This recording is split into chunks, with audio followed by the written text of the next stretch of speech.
와, 여기 있는 나무들은 다 무궁화 나무입니다. 이렇게 겨울이 되면 거의 밑동까지 잘라내는데요. 그런데 신기하게도 나중에 여름 되면은 엄청 무성하게 자라나요.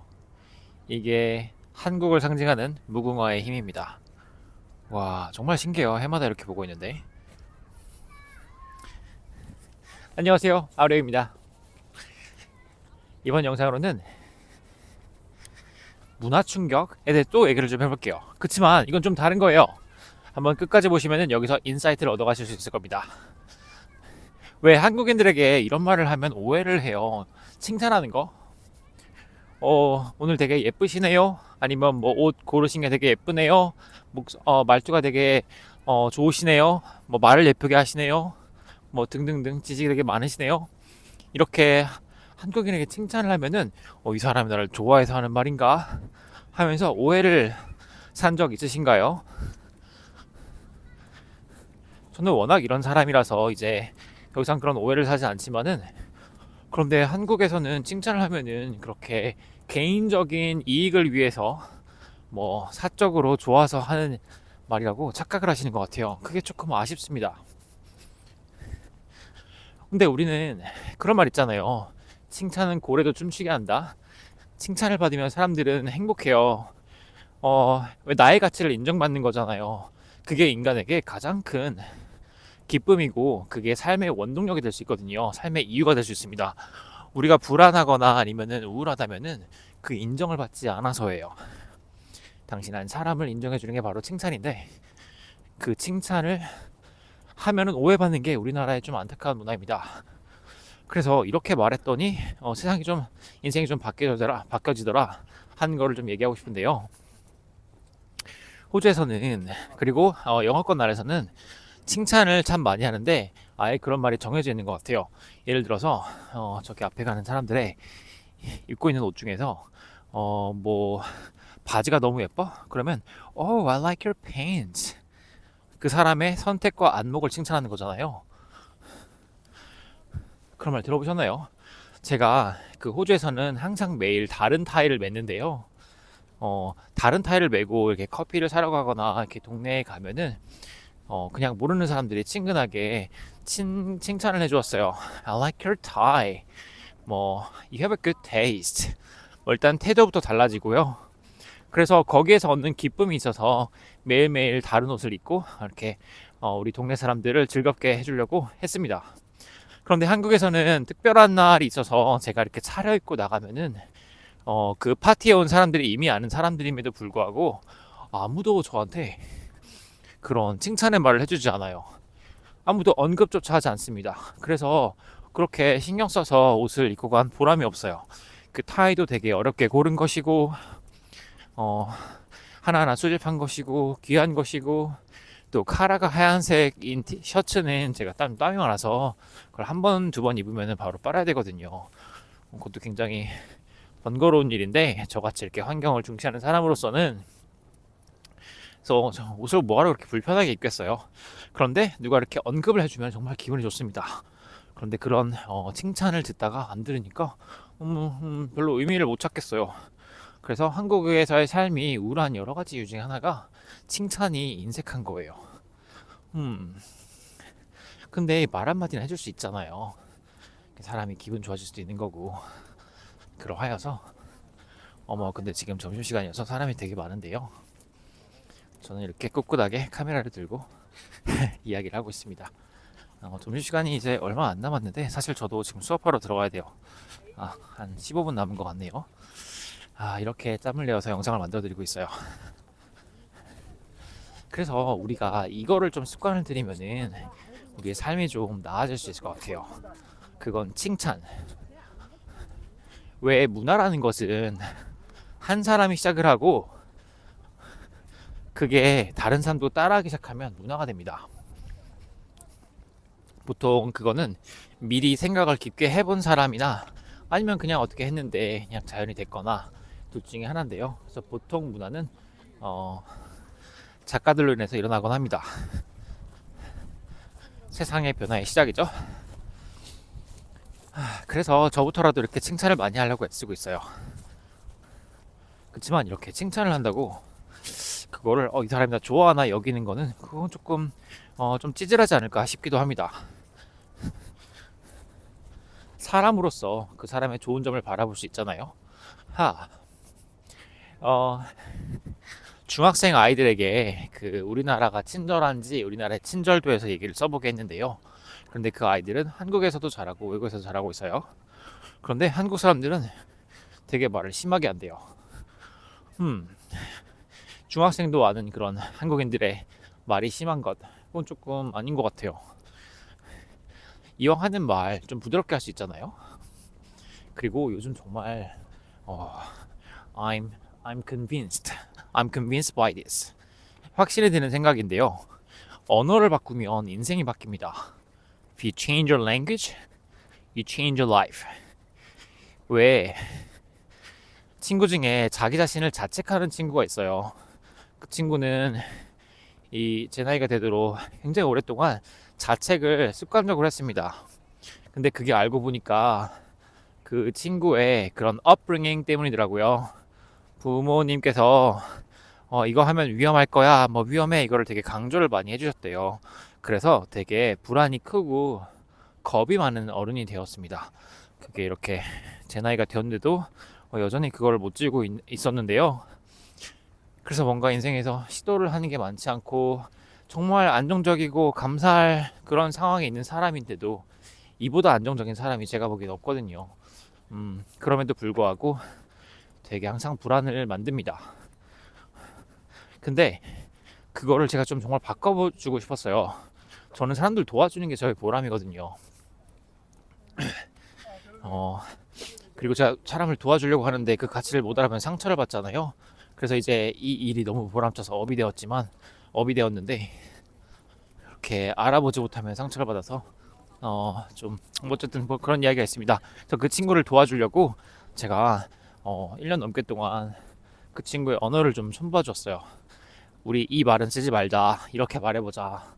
그래서 금기시한 단어들이 있는데 그거를 1년 동안 얘기를 하고 또 제 책을 읽도록 추천을 하니까, 특히 영어필자책, 지금은 품절돼서 제가 지금 다시 쓰고 있는 책이 있는데 영어필자책 행복을 시원하다 있거든요. 그 책을 읽고는 친구가 많이 달라졌어요.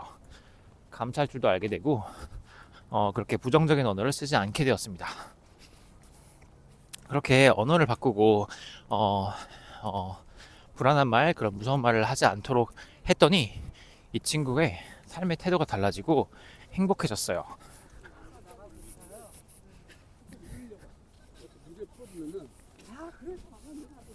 이렇게 언어만 바꾸면 인생이 바뀝니다.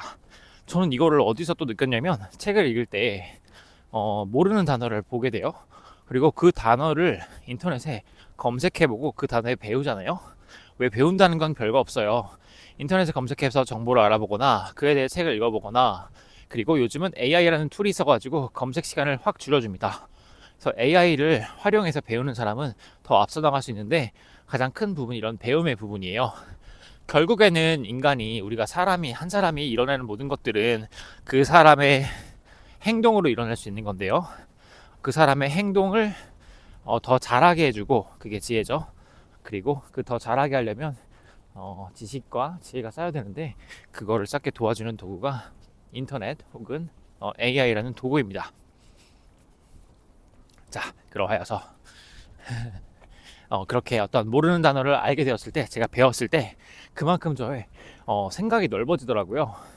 전혀 몰랐던 단어에서 생각을 할 수 있게 되면서 그거에 대해 생각하고 이게 이렇구나 알게 됩니다.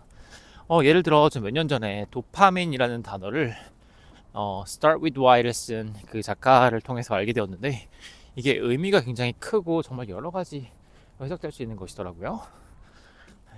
도파민. 근데 이거를 이제 안지 몇 년 되었다고 했잖아요. 이거를 깊게 이해하기 위해서 설명도 해보고 수업에서도 알려주고 그러다 보니까 정말 잘 알게 되었는데, 근데 저의 그런 우울감의 원인도 도파민이라는 것을 제가 그제 깨달았어요. 와, 그 단어를 안지 이제 몇 년이 되었는데, 하하. 그래서 저는 이렇게 또 행복하게 활동을 하고 인생을 살 수 있게 되었습니다. 이렇게 어떤 단어를 알면은 내가 그동안 끙끙 앓고 있었던 문제를 해결할 수 있어요. 왜 우리가 몸이 아파서 의사 선생님한테 가면은 그 의사 선생님은 그냥 겉으로 드러나 보이는 것만 보고 그냥 빠르게 자세히 보지도 않고 처방을 해줍니다. 특히 한국 의사들이 그래요. 왜 우리나라 의사들이 이렇게 말하면 좀 그렇긴 한데 뭐 제가 전문가는 아니에요. 한국 의사들이 뭐 감기니 뭐니에 처방해주는 약은 외국 의사들은 처방해주지 않는데요. 우린 굉장히 센 약을 주고 또 뭐 감기니 뭐니로 병원에 가보면 개인 의원에 가보면은 되게 그냥 맨날 주는 약을 줍니다. 제가 가도 똑같은 약, 저희 가족이 가도 똑같은 약, 뭐 올해 가도 똑같은 약, 작년에 똑같은 약. 그냥 개인 의원 하는 사람들은 돈만을 벌려고 그 일을 하고 있는 것 같아요. 별로 관심이 없어요. 와, 그게 되게 안타까운 것 같아요. 그렇게 돈을 밝히는 사람들이 의사가 되면 안 될 텐데, 이렇게 좀 공감을 해주고 정말 사람을 위하는 사람이 그 일을 해야 될 텐데, 참 여러 가지로 안타까운 문제입니다. 우리나라 의료 시스템은 괜찮은데 그걸 운영하는 사람들이 그렇게 다들 환자를 진정으로 위하는 것 같진 않아요. 그래서 어디가 아프다고 병원에 가거나 의사에게 간다고 그 문제를 해결하지 못하는 것을 알게 되었어요. 예를 들어서 제가 심장이 부정맥이 있고 심방세동이라고 그게 있어가지고 뭐 두 블락도 못 걷고 좀만 걸으면은 어지러워서 쓰러지곤 했거든요. 근데 그 문제를 해결하려고 여러 병원을 다녀봤고 선생님들을 만나봤는데 그 원인을 모르시더라고요. 그냥 체크만 하래요. 계속 뭘 달고 있고 심장에 뭐 붙이고. 결국에는 병원에서는 큰 병원에서도 그 원인을 찾지 못했습니다. 그런데 제가 직접 그 의료 자료들을 찾아보고 알아보고 하다 보니까 그 원인을 알게 되었어요. 그 저 자신을 케어하는 사람은, 신경 쓰는 사람은, 가장 신경 쓰는 사람은 저 자신이잖아요. 뭐 부모님 있을 수도 있겠지만은 결국 인생은 내가 살아가는 거니까. 또 제가 직접 저의 문제를 알아보니까 그 원인이 일단은 첫 번째로 우울증이더라고요. 우울증이 너무 심하면은 그게 심방세동의 원인이 될 수 있더라고요. 그리고 나아가서 이건 좀 개인사긴 한데 제가 너무 집중을 많이 하고 책만 읽고 20대를 보내가지고 제가 20대 때 양치를 잘 안 했거든요. 커피는 엄청 먹는데 근데 제가 유전적으로 치아는 좀 강해요. 근데 양치를 안 하면은 그 입속에 있는 세균의 영향일 거예요. 그게 심장에 영향을 줄 수 있대요. 그게 또 부정맥의 원인이 될 수 있다는 것을 최근에 알게 되었습니다. 그래서 양치가 정말 중요하거나 기본이잖아요. 왜 제가 수업을 해보더라도 기본이 된 사람이 정말 없어요. 왜 멤버가 100명이면은 그 중에 기본이 된 사람은 한 5% 미만인 것 같습니다. 근데 기본을 지키는 거는 이렇게 저라는 사람으로서도 나는 인간이니까 그걸 지키기가 좀 어려워요. 근데 그 양치라는 기본을 지키는 게 심장을 건강하게 한다는 것을 깨달았습니다. 그리고 치아는 뇌랑도 연결이 되어 있어가지고 충치가 생기면 뇌에 영향을 줘서 그게 더 큰 위험이 될 수도 있대요. 심장과 뇌와 이어지는 게 양치라니. 와, 양치라는 기본이 이렇게 중요한 건지 깨달았잖아요. 그리고 우울증의 원인도 이번에 도파민이라는 단어를 공부하면서 알게 되었는데요. 도파민은 여러 가지가 있더라고요. 저는 일단 약간 쾌감인 줄 알았더니 어떤 어려운 문제를 해결하고 그 문제 해결에서 나오는 그런 호르몬이 도파민이잖아요. 그래서 저는 어떤 성취를 하거나 아니면 창의적인 생각을 하면은 거기서 도파민이 나오고 기분이 좋아지더라고요. 그런데 더 이상 배울 게 없거나 아니면 제가 뭔가 할 일이 없을 것 같거나 아니면 아무것도 안 하고 무의 그냥 가만히 있으면은 우울증을 느껴요. 그래서 도파민은 내가 자꾸 새로운 걸 배우고 창작을 해야만 이렇게 나오고 그게 나를 행복하게 하는구나 깨달았습니다. 이거를 어떻게 깨달았느냐면 저는 노홍철님을 옛날부터 알고는 있었는데 그분이 이제 46이 되셨잖아요. 그렇게 생활을 하시는데 그분의 생활을 보고 그 관찰을 통해서 깨달았어요. 원래 지혜와 지식은 여러 가지를 얻을 수 있는데 그 중에 하나가 관찰이거든요. 어릴 때는 책을 읽고 수업을 듣고 뭐 다큐멘터리와 영화를 보지만은 이제 성숙해지면은 더 이상 그렇게 인풋으로는 얻을 수 없는 정보를 미지의 세계를 탐구를 해야 돼가지고 지금까지 쌓은 것으로 관찰을 합니다. 그 관찰을 통해서 깨달음을 얻어요. 저는 노홍철님을 관찰을 하면서 저분이 저렇게 자기가 좋아하는 일을 하고 거기서 얻는 성취감으로 도파민을 얻는구나 깨달았습니다. 아하. 그래서 나도 저런 사람인데 저는 성취가 되게 중요한 사람이거든요. 그래서 내가 활발히 움직이면은 행복하고 감기나 이걸로 커피를 못 마시거나 내가 활성화되지 않으면 굉장히 우울합니다. 와, 그래서 그랬었구나 깨달았어요. 자, 이렇게 단어에 대해서 알게 되면은 내가 인식이 확장이 되잖아요. 자, 이게 다 우리 이번 영상의 주제는 칭찬인데 이 칭찬이라는 언어에서 비롯합니다. 이야, 이렇게 바꾸면 인생이 바뀌어요. 신기하지 않나요? 그래서 저는 그냥 삶은 그냥 이런 건데 이렇게 언어에 대해서 공부하고 배우고 깨달으면서 이렇게 행복한 인생을 살 수 있습니다. 이거는 제가 뭐 돈을 얼마나 많이 벌거나 그런 거랑 전혀 상관없어요. 그래서 또 이렇게 다시 감사의 태도를 품습니다. 그리고 영상을 한 김에 또 깨달은 게 있는데요. 와, 그 성공이라는 걸 이룰 때, 이렇게 성취를 이룰 때는 정말 중요한 것은 뭐 부모의 빽이라던가 돈이 절대 아니고 그냥 그 세상을 대하는 자세더라고요. 내가 어떤 일에 임하는 자세, 그게 바로 어떤 일을 이뤄내는 비결이었어요. 좀 전망도 좀 보여드려야 되는데 이제 봄이 오고 있는 게 기온에서 완전히 느껴집니다.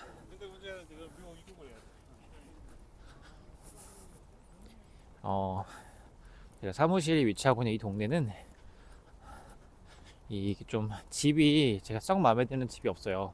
제가 원하는 예쁜 집이 없는데, 아이고 저기. 그런데 여기 있는 이유는 이 넓은 정원 때문입니다. 혹시 넓은 집에 사는 대신에 정원이 없는 동네에 사시겠어요? 아니면 집은 좁더라도 넓은 정원을 가지시겠어요? 저는 축구장 5개 이상의 크기라는 이 넓은 정원을 선택했습니다. 그 밖의 것들은 효율적인 게 저는 마음이 좋더라고요. 저는 어릴 때 참 많은 거를 소비해 보았는데, 사보았는데 그게 다 의미가 없다는 것을 깨닫고는 좀 물건 소유를 자제하고 있습니다. 그보다는 그냥 마음이 편한 게 최고더라고요. 이거에 공감하시는 분들 계실 것 같아요. 근데 아이들은 아직 그걸 경험을 안 해봤기 때문에 여전히 이렇게 물건을 사는 것 같습니다만, 이래서 성숙이 뭔지 깨닫습니다. 인생은 이렇게 continuation of metamorphosis인 것 같아요. metamorphosis는 형태가 변한다는 말인 건데 사람이 점점 더 어떤 단계에 거쳐서 성숙해진다는 뜻이에요. metamorphosis, morph가 변한다는 말이거든요. 그래서 이 영상을 통해서 이 영상을 들으신 분, 이야기를 들으신 분도 좀 더 지혜로워하셨으면 좋겠습니다. 이렇게 하루하루 조금씩 더 지혜로워지는 게 맨날 쌓이면은 그것이 바로 행복한 삶이 되더라고요. 보람찬 삶이 되고. 저는 이 동네 좋아하는 또 다른 이유가 이렇게 까치가 많아요. 하하.